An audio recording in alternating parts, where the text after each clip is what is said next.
ഈശ്വരന് സ്തുതിയായിരിക്കട്ടെ. മനുഷ്യവംശത്തിന് ദൈവം നൽകിയ സമ്മാനമാണ് പരിശുദ്ധ മറിയം. ഒക്ടോബർ മാസത്തിൽ നാം പ്രത്യേകമായി ഓർക്കുന്നത് പരിശുദ്ധ അമ്മയെയും ജപമാലയെയുമാണ്. നമ്മുടെ കുടുംബങ്ങളിലെ ആത്മീയ സ്രോതസ്സാണ് ജപമാല. നാം ആദ്യം പഠിച്ച പ്രാർത്ഥനയും അതുതന്നെയാണ്. ഓരോ ജപമാലയും നാം പരിശുദ്ധ അമ്മയ്ക്ക് നൽകുന്ന റോസാപ്പൂക്കളുടെ ഒരു സമാഹാരമാണ്. ജപമാല ചൊല്ലുമ്പോൾ അമ്മയുടെ കരം പിടിച്ച് നടക്കുന്ന ഒരു കുഞ്ഞിനുണ്ടാകുന്ന സംരക്ഷണം നാം അനുഭവിച്ചറിയുന്നു. ജപമാലയിലൂടെ ക്രിസ്തുരഹസ്യങ്ങൾ നാം ധ്യാനിക്കുമ്പോൾ നമ്മുടെ ജീവിതവും റോസാപ്പൂക്കളുടെ ഒരു കൂട്ടം പോലെ മറ്റുള്ളവർക്ക് സൗരഭ്യം പകരും. ജപമാല ഒരു ആഭരണം മാത്രമല്ല, ആയുധമാണ്.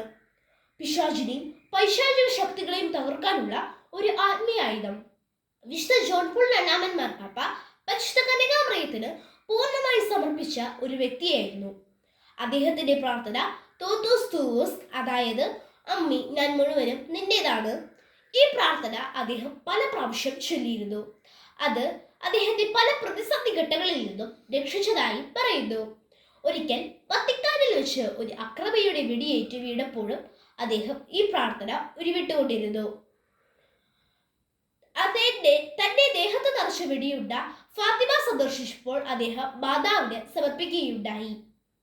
വിശുദ്ധ ജോൺ പോൾ രണ്ടാമൻ മാർപ്പാപ്പയാണ് ജപമാലയിൽ പ്രകാശത്തിന്റെ രഹസ്യങ്ങൾ ചേർത്തത്.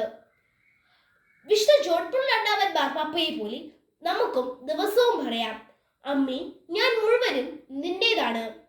ജപമാല ചൊല്ലുന്നവർ ഒരിക്കലും വഴിതെറ്റുകയില്ലെന്ന് വിശുദ്ധ ലൂയി മോണ്ട്ഫോർട്ട് പറയുന്നു. നമുക്കും അമ്മയുടെ മാധ്യസ്ഥം യാചിക്കാം. നമ്മുടെ വിശുദ്ധീകരണത്തിനും നമ്മുടെ കുടുംബങ്ങളുടെ വിശുദ്ധീകരണത്തിനും ജപമാല ചൊല്ലി പ്രാർത്ഥിക്കാം. അമ്മേ തിരുക്കച്ചയാൽ പൊതിയണമേ, അമ്മേ തിരുക്കച്ചയാൽ പൊതിയണമേ, മാതൃസ്നേഹത്തിൻ നറുമണമിന്നിൽ തൂകേണമേ, അമ്മേ തൂകേണമേ, തൂകേണമേ, അമ്മേ തൂകേണമേ. ജയ് ക്രൈസ്റ്റ്.